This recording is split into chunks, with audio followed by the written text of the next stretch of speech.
What's up, guys? You clicked this video because you want to improve your sniping. But let me tell you something. The secret to consistent sniping is not what you think. For years, the community has said to you, they tell you, just practice your flicks or get better sensitivity. I'm here to tell you that's like trying to win a marathon by only training your pinky finger. Useless. And look, I've been there. I even bought those thumb sleeves, and I still felt like I was gambling on every shot. The one thing that will instantly determine if you hit your quickscope or miss completely is crosshair placement. It's the most boring, least sexy, and absolutely most important fundamental that 90% of you are overlooking. It's not just where you aim after scoping, it's where you put your crosshair before you ever touch that scope button. We are talking about pre-positioning. And in the next few minutes, I'm gonna show you the 3 drills you need to master this. You'll stop relying on luck and finally make sniping consistent. Get comfortable. Let's do it. All right, let's get tactical. The foundation of perfect crosshair placement is as simple as looking up. Most of you are committing the ultimate sin. You are staring at the floor. Your default position in any corridor or moving through any open space has your crosshair resting on the ground or maybe knee-height at best. Why is this a massive problem? Simple geometry and time. When an enemy slides around a corner, starting from the floor means you have to drag your scope all the way up to their chest or head. That upward drag takes critical milliseconds. It fights against your natural recoil control, and it almost guarantees a miss on a quickscope.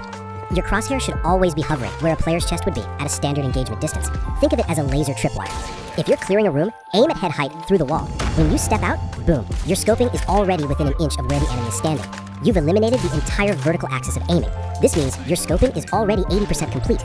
This isn't just theory, it's a time-saving hack. Now we have to address the movement problem. We all move aggressively, but the standard full slide is an absolute trap for snipers.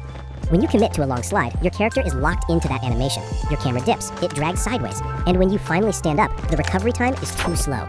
Your crosshair is almost never where you want it to be. You're giving yourself extra work and a massive crosshair misalignment penalty. This is why slide canceling is so vital. It's not just for flashy effects, it's a crosshair control mechanism. The cancel cuts the recovery animation short, giving you back control of your camera and your aim much faster. So here are the first 2 tips refocused on movement awareness. First is awareness during the full slide recovery. If you have to commit to a full slide, your brain needs to be focused on where that center crosshair is going to land when the animation ends. Instead of focusing on the enemy, focus on the dot. You are mentally predicting your camera's recovery point. This is the fix for that wobbly camera. Second, prioritize the center screen. This is the anti-movement focus. When you are moving aggressively, whether it's a slide, a jump, or a simple strafe, your eyes should be glued to that center crosshair dot.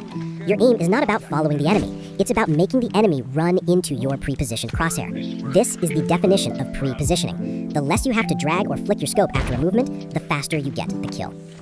We've set the height, we've fixed the movement. Now we put it all together. This is where you graduate from a decent sniper to an absolute menace. The key phrase is minimize the drag. When you have to perform a massive drag, a wide flick across your screen, you are fighting against 2 things, time and aim assist. First, time. Every millisecond you drag is time the enemy is shooting you. Second, aim assist. Call of Duty Mobile's aim assist is a tool, but it's a finicky tool. It only helps you significantly when your initial aim is already close to the target. If you scope in and the enemy is still way outside of that initial cone, aim assist doesn't activate, or it barely activates. You are relying 100% on your raw muscle memory. That's a gamble. Third, aim for the micro adjustment. Mastering this skill means your crosshair placement is so precise that when you scope in, the only thing you have to do is a tiny, small adjustment, a micro drag. Think of it as a centimeter of movement, not a foot. That small, quick motion is instantly helped by aim assist. It's much easier to control, and it is far more consistent under pressure.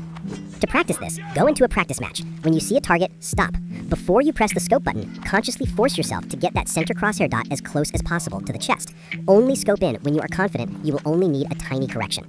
It will feel slow at first, but your consistency will skyrocket. This is the true secret. The pro sniper doesn't flick wildly, they pre-position perfectly. They take the guesswork out of the equation. So let's recap your homework. Stop staring at the floor. Start keeping your crosshair chest high. Pay attention to your crosshair's position during your movement and avoid the full slide penalty. And finally, consciously practice the micro adjustment by positioning your crosshair so close that a wide flick is never necessary. Your sniping consistency is about to go through the roof. If this video helped you land even one more quickscope, do me a favor, smash that like button. And I need proof this works. Drop a comment below right now and tell me which of these 3 tips you are going to practice first. Thank you guys for watching. Now, go hit some nasty clips and I'll catch you in the next one. Peace.